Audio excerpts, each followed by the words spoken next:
In the winter, as the holidays wind down, we start to look at the end of the year and wait for that ball to drop. We find ourselves faced with the challenge of a new year as we put an old one to bed. We think of making resolutions. Sometimes we keep to them and sometimes we let them go. Personally, I think it's a good thing for us to reflect on where we've come from and think about where we want to be when we're facing the next year.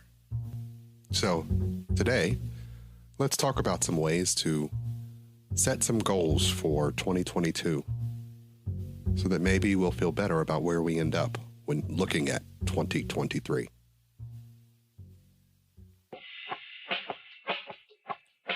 Welcome to Psychologize U. Psychologize U is a mental health podcast by licensed psychologist Dr. Ritch and licensed therapist Frank Baker. Join us as we discuss mental health challenges and issues. On today's episode, Dr. Tracey King joins us to talk about New Year's resolutions and how we can maybe make those a little smarter.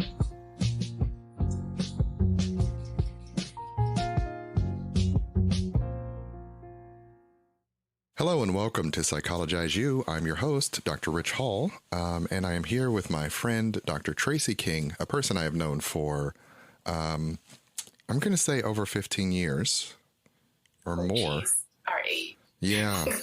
Yeah. I knew you when I worked at St. Joe's, so that was pre-graduate school, I think.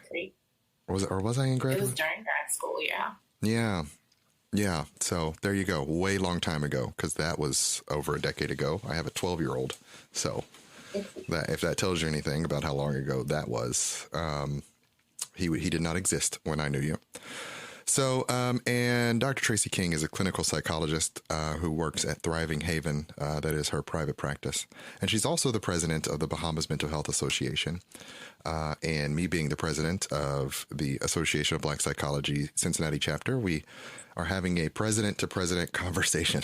This is international relations happening here on the podcast today. And I wanted to bring Dr. Tracey King on to talk about New Year's resolutions. And so I put out a question to see if she'd come on and talk about it with me, and she said sure. So very glad to have you. Tell the people a little bit about yourself, Dr. King. So I have been working in the mental health field for quite a long time, it seems like, in different settings, inpatient, outpatient, in different countries, the Bahamas, specifically in the Caribbean, currently in Ohio, and working with persons underneath the Psych-Pack in different states. I enjoy doing a lot of different activities and awareness about mental health. So I've done some PSAs, some various initiatives, specifically with suicide prevention, because that's an area of interest of mine, and being a part of different associations. One being not only the Bahamas Mental Health Association, but also ABSI. Yep. And so that's where we work together a lot. Is she's also in the Cincinnati chapter of ABSI. So I'm very glad to have you on. And like I said, we were going to talk a little bit today about New Year's resolutions because we are in 2022, a year that feels so futuristic to an old person like me. And yet 2020 and 2021 were such tough years. It's very hard for us to, I know I'm struggling with future orientation, that idea of thinking about what's coming up and being able to plan accordingly. And yet, I do think there's still a value in making New Year's resolutions. What are your thoughts about New Year's resolutions? So I think it's a good thing to always look at areas within yourself that you can improve upon. But I also think that creating New Year's resolutions can also be pressure. We go into the year with these expectations, and then within a few days, we somehow are not consistent. Right. We don't meet them. And so I think when we are addressing New Year's resolutions and making them, that we have to consider that we're human. That change has an ebb and flow of progress, but also regression. And I always tell people in the midst of it, specifically to be kind right. to yourself. Right. But to always move forward with New Year's resolutions and goals. I agree with you. I think there is a power to self-reflection. The idea that when we stop and assess how far we've come and what we intend for ourselves, that helps us, because we can often sort of get in the dark when it comes to our goals and our ideals and not feel as if we've made as much progress as we might have. And so resolutions, they sort of help us to stop and go, where do I want to go, and how do I make sure I'm measuring if I get there?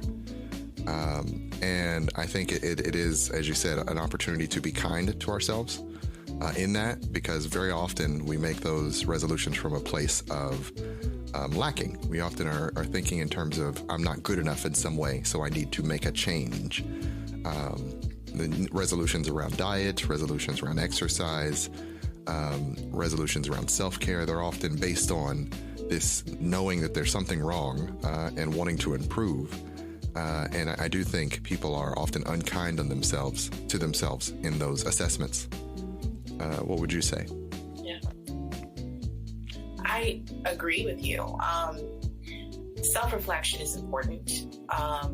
There's that saying, love yourself. And so there is that part of accepting who you are and where you are. But there's also the point of being able to challenge yourself to do more, be more. The psychology term is to self-actualize. Yes. And so I always think that growth is possible, but in that growth, being more realistic. Because we're all about, us being psychologists, we're about change. And so resolutions is about creating change, better change within your life. Right. Which is possible, and creating that hope. But in the midst of that hope, being realistic with the goals and the resolutions that you set. And with my clients, and even with myself, I go back to the acronym SMART goals. SMART goals. Yes, that's a great one. Can you tell us a little bit more about SMART goals and how we set those and how that might apply? So the acronym SMART means specific, measurable, attainable, relevant, and time-orientated. Which I think is great, because when we are setting New Year's resolutions, they can be very vague. They can be kind of over the top, whereas I'm going to exercise for 2 hours every day, and be not realistic per se in the set of your life. And so with the acronym, it helps us as people to kind of put them in a perspective that's healthier. So with your specific goals, you're going to actually list it, meaning, hey, I'm going to just exercise. Right. So saying to yourself, I'm going to exercise 3 times a week for 30 minutes. Yeah. You can measure that, because hey, 3 times a week is measurable, 30 minutes a day is measurable. It's attainable, meaning that's possible, that you can definitely fit it in your schedule. Right. The idea that someone doesn't want to create goals that are like, oh, like you said, I'm going to exercise 3 hours every day. Like, that might not be attainable depending on your schedule, your other obligations, your responsibilities. So setting a goal that high wouldn't necessarily be attainable or realistic according to SMART goals. Exactly. The other part is relevant. In the latter part of December, you see tons of media and everything else about New Year's resolutions, about eating healthier, exercising, those type of things. I think for each person, you have to create a resolution or a goal that's relevant to you, to your values, that's important for your growth. Right. And not just jump on the regular bandwagon of what's expected. Yes. But really do a self-reflection and understand for yourself what's important. What growth do you want to make in 2022? Yeah. I think I'd like to stop there for a second, because I do think there's a value in the why question, right? And when we're talking about relevance, we're talking about the why do you want to make this change? And that's something that we often overlook because it's just assumed, well, I want to be fit, I want to be healthy, or, I want to have a better diet, or, I want to save more money. These things seem obvious in the why someone might want them, but that we often need to tap into our personal goals, our personal needs, in order to keep and sustain the motivation we'll need to get that goal going, essentially. And so I do think there's a definite value in looking at the why. Why is this the goal on your mind? What might be behind that you might not have paid attention to? Have you always wanted to lose weight, but you might be an emotional eater? Have you always wanted to spend money or save money, but you're an impulsive spender? Like, what's going on with you that this goal comes to mind as something you need to change? And then how can you work to, within your boundaries and your understanding of self and your limitations or whatever, be able to set some goal that helps you to gain some level of success in pursuit of that goal? Yeah, I think that probably the most important of the SMART is being able to assess for yourself what's relevant. Yeah. Because that allows you to reflect on where you are in your life, to kind of ask yourself, what is that next level, so to speak, right? Or growth period. And just assuming that it's what everyone else is saying that you should be doing. Right. So even though it's later in the SMART, I think relevant should probably be the first step of assessing where your needs are. Right. One of the things that I read when I was looking at information about this on the internets was that you want to make sure that your goals are aligned with your values. And so the idea of assessing, who do I want to be? What do I want to be? What's important to me? And so kind of like you were saying, if you're aligning those goals and resolutions around what other people want for themselves, it's not going to stick the same as if you're really asking what I want to be, who am I? And when you're in pursuit of that level of self-discovery, more often than not, you're going to be a little more dedicated. You're going to put a little bit more into those resolutions because they're valuable to you as part of who and how you want to see yourself. Yeah, because, staying true to your resolutions and your goals, there's going to be moments when you just want to say, this is too hard. Yes. And so being able to understand the relevant of those resolutions and goals gives you that motivation. There's that thing of remember the why. Right.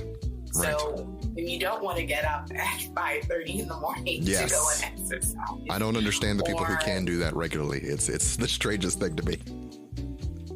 Well, those people are morning people. They are. They must be. Or they've got that internal motivation that comes from somewhere that pushes them to do the thing. The internal motivation that you find and you're able to push through and hold to your resolutions. Because the one thing about goals and resolutions is consistency. Right. People always make jokes. What's the point of making a resolution? Because I'm just going to fail at them 5 days in, or even 1 day in. Right.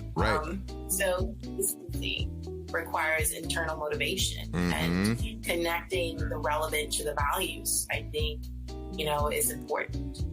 And giving yourself the last part of the SMART goals, time orientated. Right. And I think for us, we like to believe that we're superhuman, that somehow we'll be able to accomplish specific goals in like 24 hours. Right.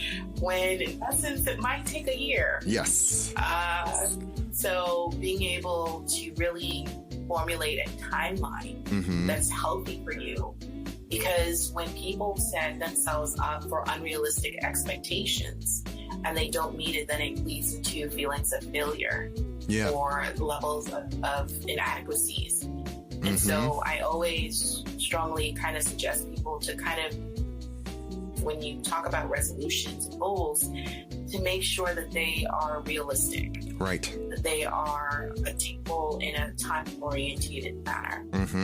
Otherwise, you're just kind of setting yourself up for failure. Right. And you want to set yourself up for success in maintaining your New Year's resolutions. Right. So the idea that like I'm going to save, I can't expect to save $5,000 in a month, right? If that's not your paycheck. But if I can tell myself that I want to be more fiscally responsible and save some money over time, and realistically I can put aside this much, knowing my spending habits and my financial obligations, that maybe at the end of the year I'll be closer to that goal. I think a lot of times we have to think in terms of what's the goal, and how do we sort of orient our tasks around reaching a goal with the intent of making progress for progress sake. We often think of goals as sort of this arrival place, and once we've lost 40 pounds, everything will be different somehow. But in reality, it's more of a journey that we have to take, and that as we take that journey, if we're open and learning along the way, then we'll change our habits in a way that will serve us. We will hopefully change our attitude, change our idea of self. And that's truly where I'm often teaching people that, like, you want to graduate from college, but like, what do you want that for? More often than not, it's about security, right? A certain amount of security in the idea that you'll be able to find a good job, be able to make a certain amount of money to sustain yourself. It's not just about attaining a piece of paper. It's not even just about the money that you might get in your field. Ideally, I try to help people tap into the why they chose the path they chose. And in that same way, when we're talking about the goals we set for ourselves, the resolutions we might set for ourselves in 2022, it's a matter of recognizing why we think it's important and how we can inch our way there with commitment, right? And not just, I want to jump ahead. Because we're a very, I want it now society, unfortunately, which is why often people are so frustrated. I want to kind of challenge anybody else to, like, hey, 2022 resolutions, let's build on this. So we were talking about the journey and how we sort of think about our progress in terms of not necessarily, it's not just about the goal, but that as we make our progress, we evaluate our progress so that we can feel some sense of accomplishment. And so once again, that reflection, that opportunity to be gracious for the progress we've made, and then be thoughtful in our commitment to reaching these goals. And I do think we have to often kind of set boundaries with ourselves as well. We can't just think that these things are going to happen because we want them to happen, that we have to know where we set our limits around certain things and with ourselves. I agree. For the last, I don't know how many years, boundaries has been a prominent kind of topic, not only in my personal life, but in my professional life. Because we just have a hard time saying no. And then when we say no, we feel guilty about saying no. And so I've just been having lots of conversations with family, friends, and also clients of recognizing that no is a self-care. And essential in creating healthy boundaries. Yes. I do think, that is a conversation to be had on multiple levels. But I think foremost for this, it's the idea that we are social creatures. So very often there is a benefit to helping others and pleasing others. But that a lot of times we let that go too far, and that's how we get burnt out. That's how we get overwhelmed. When we just give and give and give and don't reserve anything for ourselves. And so, the idea that we have to set boundaries with others, with ourselves, particularly, like you said, around self-care, around self-maintenance, and that's not selfish to do, to set boundaries, to take care of yourself, and to keep some things, some aspects of your time, of your energy precious. I mean, it's hard, because we're kind of taught in a way to give. And so when we say no, and then we have persons that make us feel bad for saying no, it's like, okay, am I really Am I being selfish? Am I being, healthy? What am I doing in creating these boundaries? But boundaries is essential. It's essential to recognize within yourself what you're able to do, but also preventing yourself from feeling overwhelmed and stressed. And boundaries itself is not only just about what people are asking of you, but boundaries also relate to relationships. And, with the pandemic and having to be in the same space with one person, it's really highlight sometimes relationship issues. And start to understand that some relationships are not healthy relationships. Yeah. If the pandemic did one thing, it uncovered a lot of issues in a lot of relationships. I don't know if your practice saw a lot of people complaining about spouses and or family members because they were now trapped in the house with them. And needing more space. I joked early in that I don't know that most contemporary marriages or relationships were built for 24 hours a day, 7 days a week being around one person. That's just not how we built this society. I know I didn't build it around being with my kids all the time. They were supposed to go to another location so that I could do my job. So the idea that we took on so many different roles as parent, as husband, as wife, as, partner, as teacher, chef, that it did lead to a lot of burnout. And I think that's part of why we see so much from people lately around wanting to set boundaries so much with each other and with family and with friends. One of the reasons that I wanted to spend some time talking about this subject, and we've spent a good, 20-something minutes talking about it now, was because I saw a trend in social media a few years ago that was all about, hey, we're going to set resolutions. And then the following year it was, don't set New Year's resolutions, you're just going to give up on them.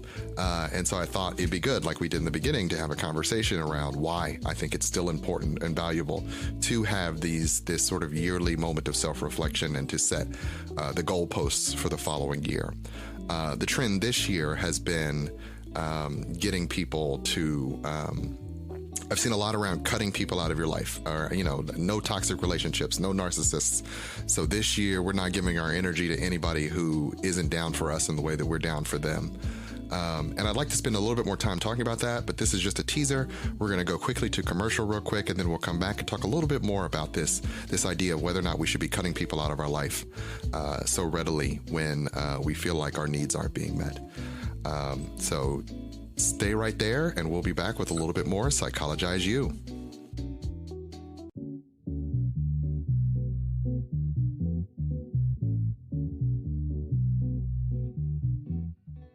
So we have to do the Anchor podcast commercial. Are you ready for that? Yes, absolutely. I'm actually new to podcasting, so this is kind of new territory for me, Ritch. Why don't you tell me a little bit about it?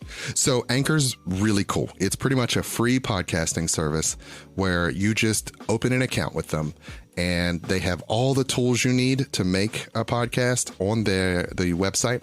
So you just log in, you can record and edit your podcast right from a phone or a computer. You don't even really need a microphone, but it helps if you got a microphone, which, we both have. And then you just hit a button and they will distribute your podcast. So you can be on Spotify, Apple, most of the places you can get a podcast from. Yeah, it sounds really cool. I mean, you can actually record something from your phone. Yep. I mean, that's pretty amazing that you can do a podcast straight from your phone. Right. How far have we come, right? From the days of Palm Pilots to now phones in our pockets that you can, record whole podcasts on and put them out there for all the world to hear. And just so I'm getting this free, you said this is free? It's completely free, and you can make money on it. So if you get ads on your podcast, you don't even have to have a minimum listenership. So even if only like 4 or 5 people listen to your podcast a week, 20 people, 100 people, whatever, you will make money per listener. Wow. With no minimums. You make a little bit of change for having a podcast that anyone listens to. That sounds pretty good. How do I get started on this? Well, go to anchor.fm to get started. So easy as can be. Sounds great. Right? This is Ritch and Frank from Psychologize U saying, go to anchor.fm or to the App Store and download it. Get started on your own podcast today. And it's free. Right. Why wouldn't you do it? I think that was great. Cool. All right. This is the first commercial I've ever done. Oh, yeah? So get ready. We're going to be doing tons of them. That's fine. But I was sitting here thinking, and I was like, well, probably the best way to do this is like, I'm the fool that doesn't know anything about this. And you're like, listen, son, this is how it goes. And that works perfectly. Right. Okay. So we should be good.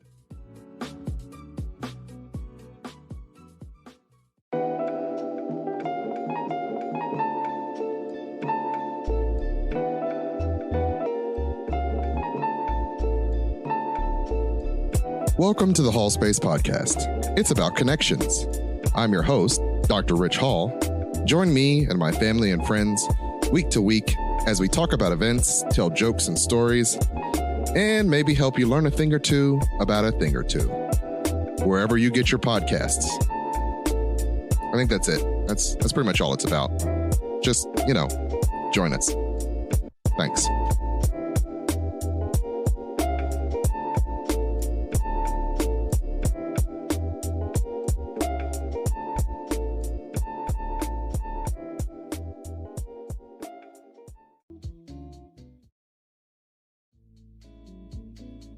Hello again, and welcome to Psychologize U. My name is Dr. Ritch Hall, and I'm here with my good friend, Dr. Tracey King. Say hi to the people, Tracey. Hi, everyone. And we are talking about the new year and going into it with a different attitude, with a different mindset. We talked in the first half about how we set some good resolutions. Dr. King illuminated us with some talk about setting SMART goals. We talked about that. And one of the things we're talking about here in the back half is we got into a conversation about setting boundaries, about maintaining around self-care. And one of the trends that I've been seeing on social media this year were people saying they were going to cut people out of their lives that weren't serving them. And that got me to thinking about how we as psychologists think about that. I'm what we call a systems theorist. So my background is in the idea that we all live within certain systems, and if we wanted to or not, we couldn't divest ourselves from these ecological systems. And so that often when you're trying to teach a person to change in therapy, you recognize that you have to work with what they have systemically. And so I'd love to be able to say, hey, you're going to be your own person and be an individual and strike out on your own. But like if you're in a family that's a little enmeshed and that you've always been dependent on financially and emotionally, that might not be something that's going to be helpful in that environment. And so as I think about working with someone from that point of view, when you say, I'm just going to cut everybody out of my life that doesn't serve me, there's a part of me that just sort of gets a little at that. I get a little irked because it's like, no, there are probably people in your life that you need in other capacities. It might not be, they can always be, say, financially supportive to you or even emotionally, but there could be some need they serve that you're not paying attention to. And so you may want to evaluate, just because this person doesn't call you a lot, are there other ways in which this relationship enriches you? Just because this person doesn't, say, pay, give you money for things, are there other ways in which they enrich you? If they're not the most supportive person verbally, is there other ways in which this relationship does and could have a value to you? And so what are your thoughts on that, Dr. King? So, we can go back to a person's automatic response. Mm-hmm. When you are in one bad situation, relationship-wise, and you have another and another and another, mm-hmm. you start to kind of just automatically respond in a more self-protective way. Right. And instead of working through issues or working through the conflict within the relationships, mm-hmm. It's just better for you just to kind of cut everyone off because you don't want to get hurt, you don't want to get disappointed. Right. And so it becomes sometimes this pattern within your relationships. Mm-hmm. And also recognizing that relationships are good and bad, but some relationships can be very bad. Yes. Or as some persons like to call them, toxic. Yes. That word is thrown around a lot these days. Yeah. So it's really assessing and reflecting on specific relationships mm-hmm. and asking yourself, is this a good relationship? Is it a healthy relationship for me? Mm-hmm. And if it is, then, looking at how to resolve some of the conflicts. most persons are kind of lacking is just being able to resolve conflict in a healthy way. Yes, very much. And that has been a significant challenge, especially with the pandemic and having to be in close quarters. Mm-hmm. And so if your automatic response is, I'm just going to cut people off, I'm going to say, no, as a human being, you can't cut off everyone. And so being able to choose those healthy relationships and working through those conflicts are probably the best option. But for those quote unquote toxic situations, then maybe it is healthier for you to remove yourself from those situations versus trying to resolve the issue. Yeah.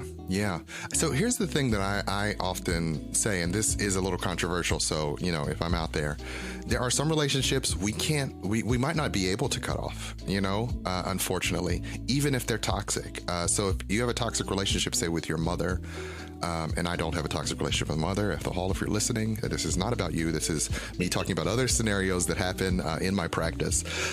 But I'll often have clients who have very toxic relationships, say with a parent, and they still, when they're 19, 20, they still need that person as part of their survival because they're, say, not out of college yet or not fully independent financially. And a lot of times in psychology, we talk about try to resolve the conflict. In those relationships, you might not have the leverage you need to resolve. And the other person on the other side isn't willing to hear you. And it's sort of, I find it incumbent in those situations on how do we get you through this scenario as intact as possible. How can I shore you up knowing that this isn't going to be necessarily a two-way street and that maybe after you've, say, graduated, moved out, you can then temper the relationship with the other person, but not that this idea that you're just going to cut them all the way out of your life. You might not know how to do that, or it might not even be possible. Now, this isn't me saying, hey, you got to keep these people close. You got to keep these people in your life in every shape and form. But that sometimes it's like I'm often trying to sort of figure out how do you navigate this system where the idea of being completely independent on your own is more scary than letting this person out of your life who might be harmful if you keep them close. So it's the idea that you can sort of set up a new relationship with them where you have some distant connection. You call them sometimes just to check in and see how they're doing, but you're not expecting any emotional fulfillment from that outside of, you need some type of connection. Do you know what I'm saying? Yeah. I mean, when we're talking about those situations, sometimes I ask persons, what do you have control over? Mm-hmm. Because there's the need for individuals to change that toxic person. Yeah. And by many means, they have failed. Mm-hmm. And so it's helping them to understand that you don't have power over changing someone. Right. You have power over yourself, right, and your reaction to that situation. Mm-hmm. So that's kind of where I start with persons, is helping them to recognize what they have control over and what they don't control over. Right. And knowing that in the middle of what they have control over, creating, like you say, a situation that can help navigate those toxic relationships. Right. Creating more of a distance. Mm-hmm. Still being in contact with those persons, or, creating that contact through phone calls versus in person. Right. Or, sporadically throughout a couple of weeks, seeing them in person. Yeah. Or minimizing, instead of spending 2 hours with them, spend 30 minutes. Yeah. So helping them develop the coping strategies they need to navigate a toxic relationship mm-hmm. that they're not able to get through. Yeah.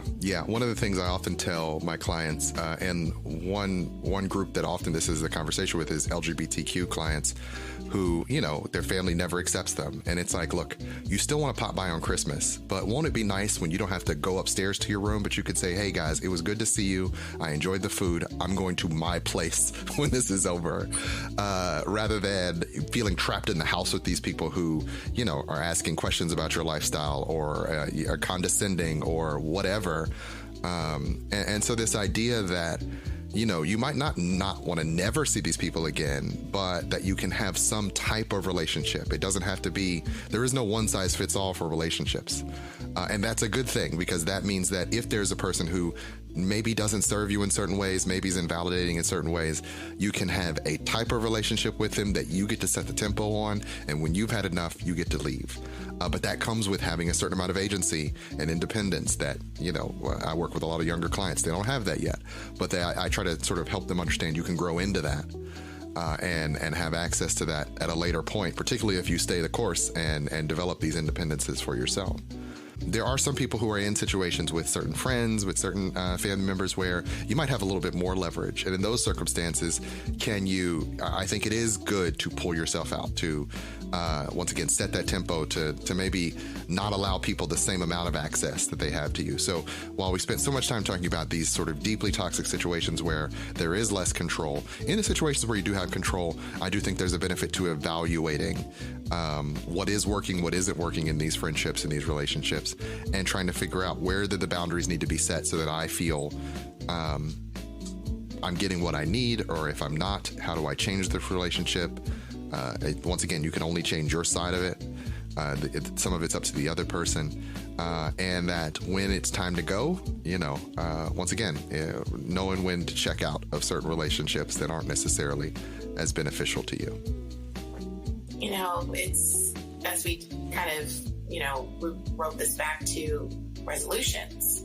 This can also be a part of your New Year's resolutions, having healthy relationships. Right. And resolutions doesn't have to just be one specific area of your life. It can be what's relevant. Yes. And so if you are doing well, fitness and eating and all the rest of that stuff, but your relationships is a poor thing for you, or an area that you want to kind of improve upon, then make that your New Year's resolution or your 2022 goal. And just kind of take some of the nuggets and information from, this podcast to help you kind of create whatever the 2022 resolution may be, or to tweak it a little bit. We're still in January. So we are still in January. You have time. I think that's one of the key things, because we talked a little bit earlier about internal motivation, and one thing about internally motivated people is they tend to be very independent, which isn't a bad thing because they get to where they want to go.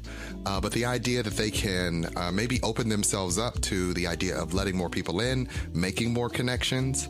One of the things independent people are bad at is asking for help. So making resolutions around connecting with other people so that you get your needs met. One of the things I often talk to people pleasing people about is the idea that you've probably set up a world wherein nobody even knows you ever need help. So a lot of times a person like that will be like, well, why is it nobody ever comes to my aid, but I come to everybody else's aids? It's like, well, do you ever let people know that you need?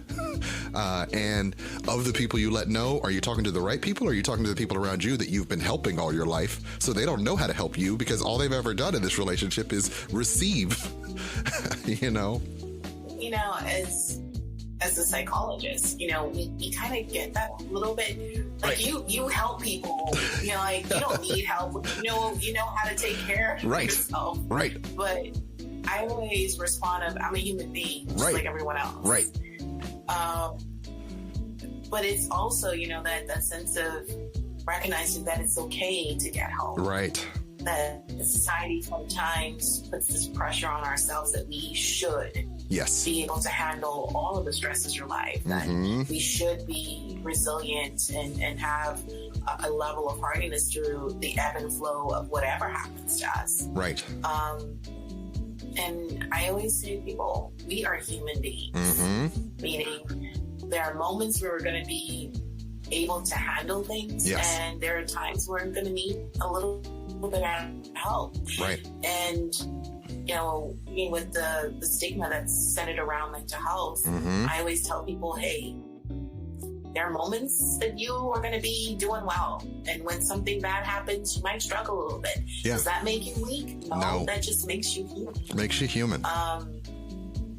And being able to move through the year and recognizing that you might stumble a little bit with your goals and your resolutions. And, that saying is, be kind to yourself. Yes. Or progress, not perfection. Progress, not perfection. Yes.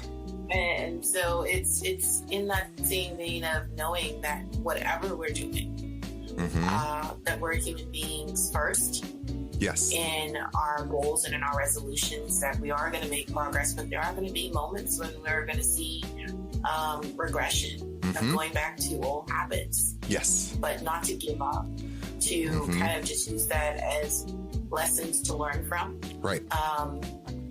So if you're a person that loves, I don't know, whatever, and you decide to buy some and see if you can hold true to not eating them and recognize, hey, that doesn't work, then that's a lesson learned. Say, maybe you should not keep them in your kitchen. Right. If it's about the snacks, get the snacks out of the house, or don't buy new snacks, because if you have snacks in the house, you're more than likely to eat them. So.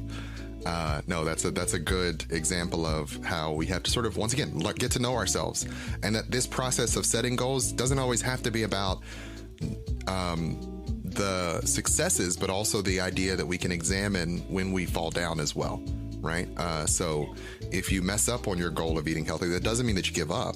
It means take the moment to assess, okay, so what was it about this week? Was I more stressed that made me want to eat more sugars and comfort foods that might be bad for me? Was I tired? Was I, sublimating? Was I feeling some feelings I didn't want to feel? So I used food at that time. Stepping back to examine what was going on in the situation that made me drop the goal for that moment can give us valuable ammunition for the next time we find ourselves trying to sort of approach it with a stronger resolve. Yeah, I think it's important to use that kind of perspective, because some persons, when they fail or somehow not fulfill their goal or resolution, they'd be like, okay, I'm not going to be able to do this. Right. And so having that lesson from what happened and building on it is more of a healthier way to approach regression. Right. In your goals, or not being able to meet it consistently. Right. Because it's just what we do as human beings. Right. We get stressed, we go back to old habits, and then we try to learn from not repeating. Right. At our best, that's what we do. I can't say, I can't say every day of my life I'm operating that way, but at my best, I learn from the mistakes and I try it better the next time. And that's sort of one of the things that I always want everyone to sort of take away from some of these conversations. And as we said earlier, ask for help when it's getting hard, or when you feel like you've stumbled too many times. Recognizing your limitations means stepping back and going, well, who can I bring in to help me with this? There's always the benefit of an accountability buddy, or this is a very large world. There's always someone out there that you can pay to help you. You might have a friend who you can bring in to say, go to the gym with you, to say, who know someone in your family or friends that knows a financial planner to help you to, save money a little bit more. Recognize that you don't always have it within yourself, and you don't always have to. There's too many people on this planet to try and do everything alone. And if we were meant to go it alone, there wouldn't be so many people with so many varied interests, right? And not to just plug what we do here, but there's a whole thing that we do in psychology, which is, try to help people figure themselves out so they could be better people. That's kind of the whole gig. And so if, you think you need more help trying to find your way to some resolutions, to some change, we built a whole field around doing that with you. And that's what Dr. Tracey King does in her business hours, and that's what I do. So not to say that you got to come to one of us or anything, but the idea that if you feel like it's too hard to reach these goals for a variety of reasons, and you found yourself feeling stuck over and over again, seeking help in the form of therapy is a good way to get yourself going. We're getting close to time. I want to thank Dr. Tracey King so much for joining me today on Psychologize U. It has been a pleasure talking to you, and I've really appreciated your input. Any final thoughts or mentions here at the end? Welcome to 2022. Yeah. And I am sending you tons of positive vibes in accomplishing your goals, accomplishing your resolutions. And in that same vein, I'm also going to say you're human. Yes. That it's okay to mess up here and there, but stay on track with your resolutions and your goals. And if you need help, reach out and get it. Right. Don't forget the need for help. And one of the things that I definitely want to leave you all with is remember that this is a process of adding and not just subtracting the things from your life that you don't like. And so by adding, it means being open to what the journey can bring you, and that you want to be open to moments of joy just as much as you want to be open to the changes that you'd like to make for yourself, and remembering how some joy can come from those changes. So what can you bring to your life? What can you add? How can you do little things for yourself that bring you pleasure in a way, and don't make it all about, subtracting the food you don't like or subtracting the activities that you don't like. What can you add to your life that can bring joy, and that you don't have to carry that load alone? Just as you would, we would very often suggest for others that if it's too much for you, ask for help. We're often very open when it comes to others, but we forget ourselves that we also need help. So just like Dr. King said, ask for help when you need it. And good luck on the commitments. As a person who's made a lot of commitments to himself in the past and continues to make commitments to himself, I think there's a value to making commitments. And I just wish you all well as you make this commitment to change in 2022. Thank you so much for your time. Once again, thank you, Dr. King, for being with me. I want to wish everybody a wonderful 2022. And thank you for coming to another episode of Psychologize U.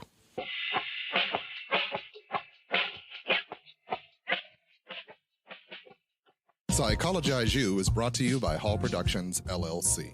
This show is not intended to be clinical or medical advice. Show notes and credits can be found at our webpage, psychologizeu.com. Any questions, comments, or concerns can be emailed to us at psychologizeu@gmail.com. The show is written and produced by Ritch Hall and Frank Baker and recorded at S&T Studios. If you like what you hear and you want to hear more, please be sure to like, share, and subscribe. And remember, be kind to yourself and have a nice week.